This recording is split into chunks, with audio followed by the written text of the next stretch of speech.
Selanjutnya kita akan coba lihat pemirsa 4 saham pilihan yang direkomendasikan dan lagi-lagi keputusan investasi tetap ada di tangan pemirsa IDX Channel. Ada Pegas spekulatif buy di 175.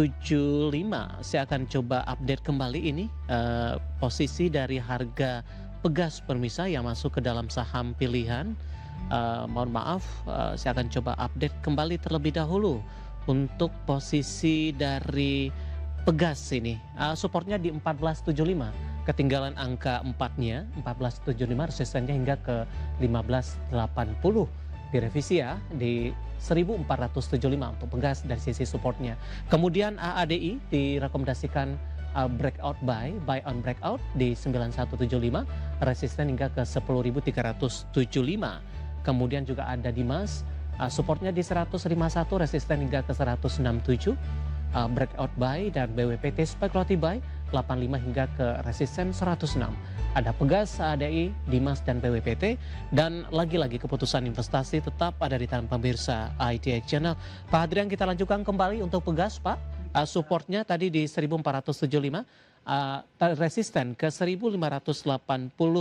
Penutupan untuk Pegas di sore hari ini di 1515, menguat di 1,34%. Pertimbangan spekulatif buy di Pegas dan level berapa untuk spekulatif buy yang direkomendasikan? Iya, sebenarnya Pegas ini kan posisi lagi sideways ya. Cuma hari ini ada volume info yang cukup lumayan. Spek buy di area 1515 sampai 1520. Ya, target terdekat emang di 1550 dulu nih. Dia breakout akan ke target kita di 1580 ya. Dengan support di 1475 saat ini. Tekanan yang terjadi untuk Pegas sudah cukup dalam, Pak. Sempat ke 1360 di perdagangan Juni, mengikuti juga pelemahan dari indeks harga saham gabungan, dan di Juli kembali menembus level yang sama atau menyentuh level terendahnya. Kemudian mencoba untuk melakukan perbaikan posisi. Pola seperti apa yang terbentuk untuk Pegas paling tidak dalam beberapa bulan terakhir, Pak Hadrian? Ya, untuk Pegas sih sebenarnya ada koreksi di bulan Juni dan Juli ya di 1350 bikin base bottom baru. Lalu saat ini mulai sideways ya konsolidasi ya. Jadi kita ini kalau dia breakout 1550 dulu dia akan potensi uptrend ya. Bahkan 1580 ini target jangka pendek banget ya. Bahkan kalau teman-teman itu tembus lagi bisa ke target jangka panjang di sekitar 1700 sampai 1800. Baik, penutupan hari ini di 1515, menguat di 1,34%. Intraday tadi sempat menyentuh berada di level 1525. Dari Pegas kita beralih pemirsa ke saham pilihan selanjutnya. Ada AADI ini lebih kepada buy on breakout. Kita akan coba update juga posisi penutupan di sesi kedua hari ini. AADI ditutup menguat 3,18%, 9725. Intraday sempat ke 9.800. Supportnya tadi 9175, Pak, target ke 1375. Range pergerakan untuk support dan resistennya, analisis dan buy on breakout di level berapa, Pak Adrian? Ya, sebenarnya trigger breakoutnya adalah di 9425 ya. Nah ini 9725 kita boleh kejar aja ya. Target jangka panjangnya sekitar di 10375 ya. Bahkan sampai 10.500 pun masih possible. Dengan support bisa kita pakai di 9175 nih. Ya sekitar di area MA10, MA20-nya gitu. Artinya ada perubahan, Pak, di tengah laju pembalikan arah ADI hari ini? ADI masih ditutup hijau ya, kalau nggak salah ditutup 3,3% ya. Jadi masih on track kok, masih bisa kejar dengan sampai target 10.375 sampai 10.500 gitu ya. Support juga masih bisa on track di 9175 saat ini. Cukup lebar, Pak, dengan sisi supportnya? Ya, cukup lebar 975 kurang lebih sekitar 5 persenan ya, 5 sampai 6 persenan. Pertimbangannya seperti apa, Pak Adrian? Ya, posisi sebenarnya masih uptrend jangka pendek ya. Dari bulan Juni-nya malah bottomnya di level 7.000 ya. Sekarang udah menguat cukup signifikan. Sedangkan di level bulan Mei, Maret, April tuh sempat menyentuh level 11.800. Jadi dengan pola uptrend jangka pendek teknikal, dia masih bentuk uptrend channeling gitu ya. Jadi masih ada potensi untuk menguat lebih lanjut. Jadi ini boleh kejar sih. Apalagi ada volume info hari ini cukup lumayan ya. Sampai 150 bio transaksi hari ini. Baik, ADI ditutup di 9725, menguat di 3,18%, dan lagi-lagi keputusan investasi tetap ada di tangan pemirsa IDX Channel. Kita beralih ke saham pilihan yang ketiga, ada Dimas ini, juga direkomendasikan buy on breakout. Targetnya 167, supportnya di 151. Sementara di penutupan perdagangan hari ini kita akan coba update lagi.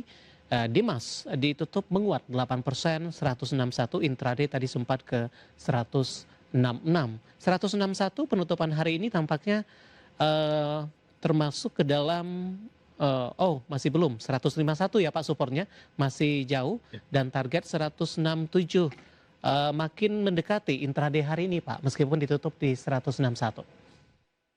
Ya, Dimas ada koreksi sedikit ya, tapi 151 masih cukup jauh sih. Kita lihat area buy kita di sebenarnya breakout 158 tadi masih bisa dikejar ya. Mhm. Targetnya di 167 ya untuk jangka pendek. Kita lihat volume ini sih kejar beli hari ini untuk besok ya. Jadi lebih ke bahasanya apa, BSJP sekarang, beli sore jual pagi gitu. Jadi masih bisa dikejar sih. Baik, peluang untuk Dimas Pak ke posisi resisten selanjutnya yang pernah dicapai sebelumnya?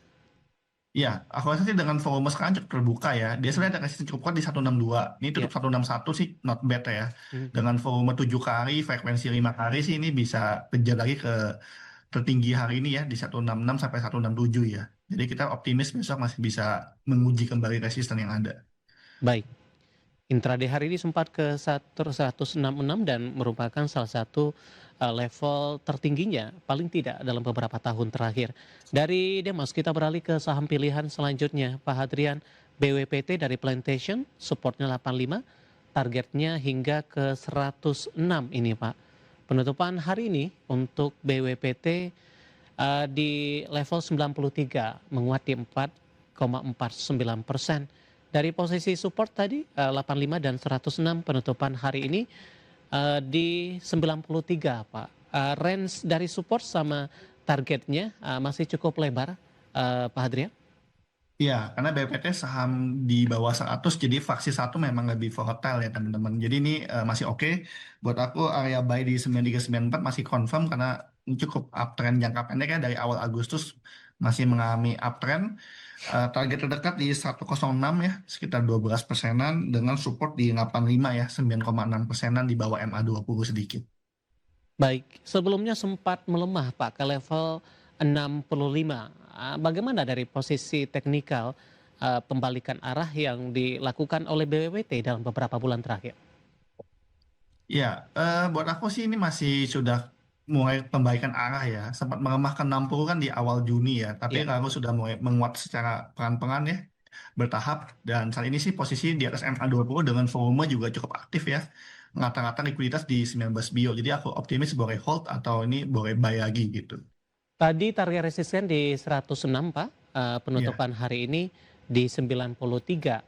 Mm-mm. Resisten berapa yang harus dilalui oleh BWPT untuk eh, mengejar atau menembus paling tidak ke level 100 terlebih dahulu?